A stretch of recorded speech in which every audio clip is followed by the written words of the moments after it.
Hey guys, Ray from Love Ya RV and Boat. So I'm back with you today showing another part of my boat's off-grid power system. So I've done a video on the solar panels that I've used and how I have them set up outside, and recently I did a video on one of my lithium banks. I have two different house banks consisting of lithium batteries. So that was a Vadier battery. I'll link back to that if you haven't seen it. In this one, we're going to look at the other house bank, and that consists of two Xantrex 240 amp hour lithium batteries, and also going to show you our main inverter on the boat, which is a 2000 watt Xantrex marine rated inverter, and it's also a charger, 100 amp charger as well. So it's kind of the core charging that I use when I'm on shore power, or I also have a gas generator I can plug in and get 80 amps out of the generator, or on shore I could go up to 100 amps, and that helps charge these batteries off a shore power input if I don't have enough solar going on. Anyway, I said I'd take these out and we'll just pop the lids and see if there's any corrosion issues or anything's gone wrong inside the batteries. I've had these batteries for 3 years now, and they've been good. I've used them in the RV a couple seasons going down south boondocking, and this is our third season with them on the boat. Now, they aren't in the engine compartment, unlike the other battery that I showed, the Vadier. They're in kind of a compartment in our forward cabin, kind of under a hanging locker here. This is where the original inverter was installed by the previous owner, had it installed, and it was also a Xantrex, but it was getting to be about 20 years old, so it's kind of long in the tooth and flaky. So when we got the boat, we bought ourselves an inverter. And at that point, the Xantrex company contacted me and offered review samples of these batteries. So I did several videos of taking them apart and looking at them and doing some tests for them as well. So I can link back to those if you're interested. They're quite, in my opinion, an overpriced battery. Like, they're very well built and everything. But compared to what's out nowadays, I think these, just looked up a marine site that's selling these batteries, and they're going for $1,800 US. So for a 240 amp hour battery, that's very pricey compared to other brands you can go with nowadays. But I thought it was worth taking the batteries out, popping the lids, seeing if anything's gone wrong with them inside as far as corrosion, being in a marine environment, and also give me a chance to check all my battery connections. With the batteries out, I can go and look at my inverter connections, and I have a few little odds and ends I want to do with the wiring that I can show you. Anyway, first we'll pop the batteries out. Kind of nice to have holes on the sides here and on the bottom, so I have a platform in there, and then I can screw them right down onto that platform, so they really can't shift at all when the boat's moving up and down and back and forth. So with the batteries out, I'll give you a look at what's going on in here. I've gone in and checked all the connections. Everything looks pretty tight and clean. This is the Xantrex inverter. Just got to crawl in here a bit. There we go. You see the negative and positive. Looks like they have a pair of 150 amp fuses doubled up in there. There's the input and output of the AC shore power coming in, and then inverter out. And down here I have some negatives on a post because I have two different banks. And we got the main negative cable coming from one of the other banks, and also the main bus bar for the negative bond on the boat engine, etc., etc. All the negatives go back to one point, and this is going to my other bank in here. And the positive comes out, and there's an on-off switch to turn the inverter on and off for servicing as needed. And then we got the positive going up there and another positive, because there is a two-way switch that I can switch between my banks as needed. Anyway, everything looks good after being in here 3 years now. Just checked everything. Everything's tight. All the lugs look pretty clean. Haven't had any problems. And there's some other wiring here that goes up to the remote display for the inverter. Okay, let's switch around and I'll show you the wiring for the battery banking here. Oh, also I forgot, on the bottom of the inverter there's a case ground there. And it has to be fairly thick in marine applications. Not less than 1 gauge below the main gauge that you're using for the negative and positive wires. So that looks okay down there as well. So here we go. A few different things going on here. We've got a negative and positive bus bar, because I have parallel batteries, so I have negative cables and positive cables. The positives aren't on right now, but they're exactly the same length, so each battery has exactly the same length cables going to it. And then I also have some fusing here. This is going to the inverter, so I have a 200 amp fuse up here for the inverter. Marine rated battery terminal fuse that comes off the bus bar.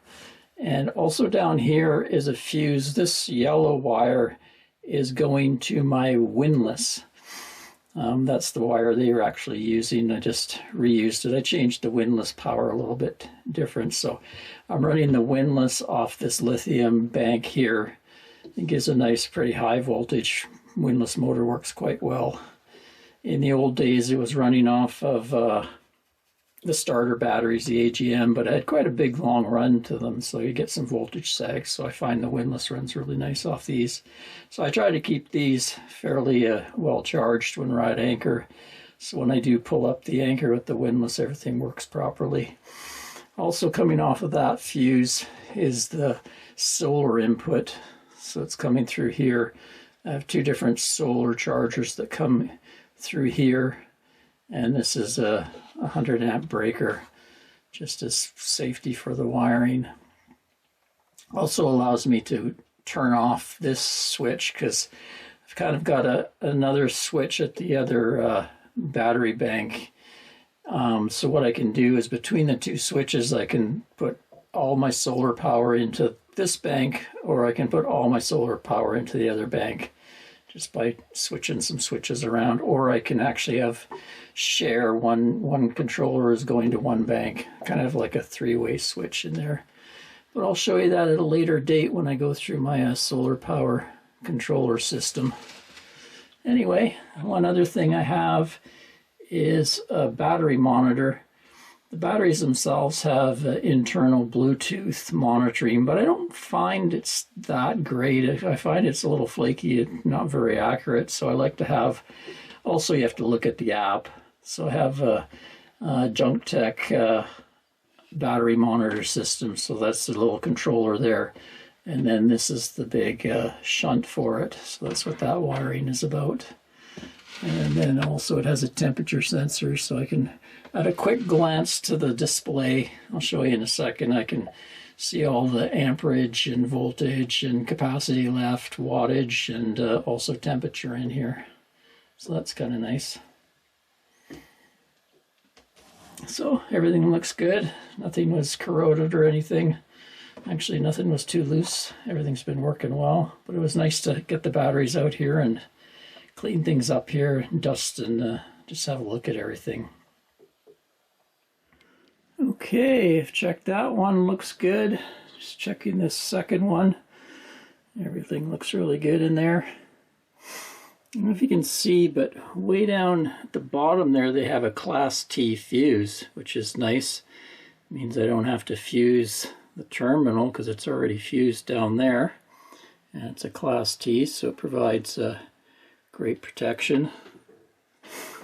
But don't see anything corroded or anything. Oh, boat's rocking a bit. Little boat just sped by us at anchor, if you hear some noises. Anyway, everything looks quite nice in there. It's quite a commercial looking design. They don't really do much consumer sales. It's hard to even find these batteries. Some of the marine stores have them, etc. And Xantrex themselves sells them, but I think they're more of an OEM type deal. You find them a lot in high-end motorhomes and on yachts as OEM installs along with their inverter chargers. The inverter chargers are quite popular. Pretty well all the marine stores carry those. And down on the side you can see there's mounting holes here. That's where I mount it. They do have a remote port.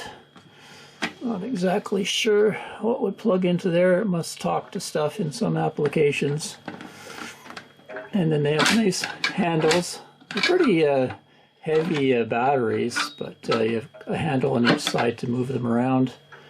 And then you've got a on-off switch for it. And then just 3-level indicator. See what kind of charge state they're in. And that also doubles as an error code monitor.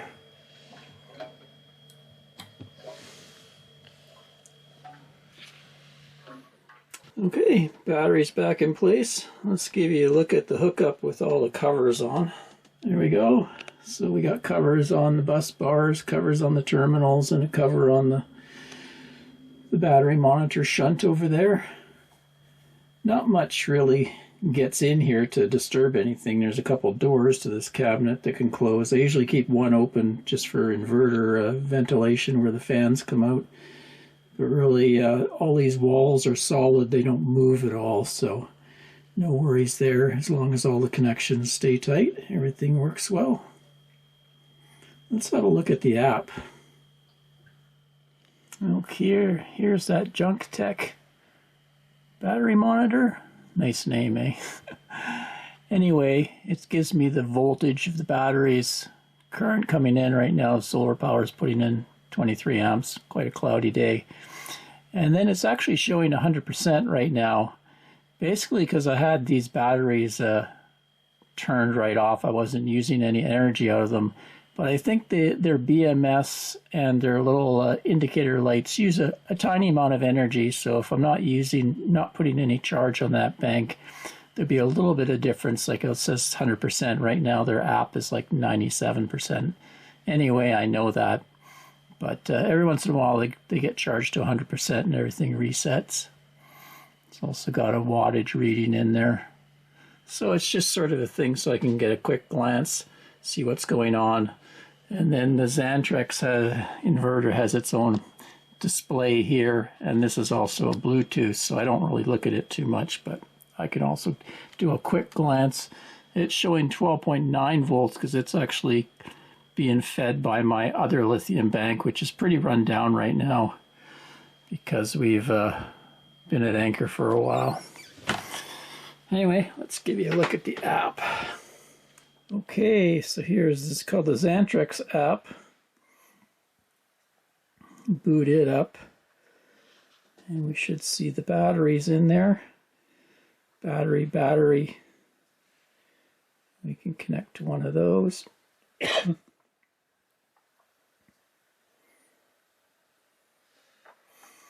Might have to take it a bit closer. I find the Bluetooth range isn't very good on these. I have to be kind of close to the batteries for it to connect to them. Probably the metal cases, they don't have an external antenna. So there you go. It says 97% charging, the voltage, current, power, and also battery temperature and BMS temperature. It's a pretty basic app. There's not a lot more other than if something goes wrong, there's an alert. And then just a settings kind of gives you general information about the battery. But yeah, doesn't really do a whole lot.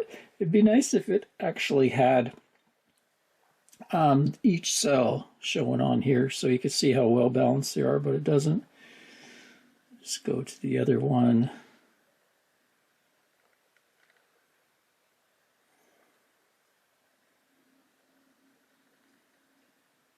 97. Maybe I was just looking at that same one.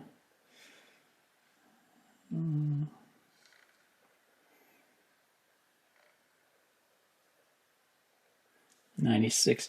I find they can get out of whack. I also find if they don't get to 100% and kind of reset their internal battery capacity monitor, they can get kind of to the point where it's charging and you think it should be full. This will say like 78%, and then within 5 minutes, bang, it'll be 100%. So it kind of jumps up and resets itself.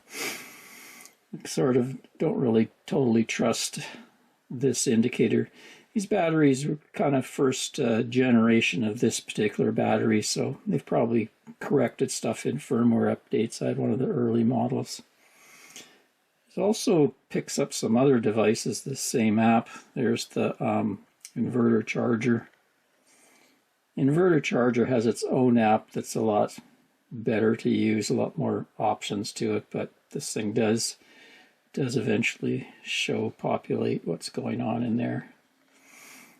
And then this app was also picking up my charge controllers. And one is a Bouge RV and one is an SRNE. So I'm thinking maybe SRNE is the company that's actually manufacturing for Xantrex controllers, and that's why the apps work. Anyway, they're not as good as doesn't show as good as the app that's dedicated for use with those, but it does show on the screen what's going on with the solar power. And we got one other app I'll just quickly show you. The Xantrex FXC control. This is the inverter controller. I went all through it when I did the install on there, but it gives you a quick glance of what's going on. But the killer feature for me is in settings. I can go to charger current, and I can set that anywhere up to 100 amps in 5 amp increments. So it's kind of nice if I'm charging off a generator. I can dial in exactly how much I want to put on the generator. Anyway, that's about it for today. I'll come back in another video and give you a look at my solar controllers. I'm using 2 different solar controllers and how they're wired in for me, and that should probably complete the videos on the off-grid install for this year. I'll put in the description the videos I've already done. I've done the one on the bow thruster system that I'm using, and the solar panels, and the other battery bank, and also the Blue Yeti system that I'm using, a charger and a Blue Yeti Elite 300 power station. Till next time, Ray from Love You RV and Boat. We're still up here enjoying the Broughtons. Not much sunshine though. I'm getting a lot of white sky days, so I'm only getting about half the normal solar power. Cheers, guys.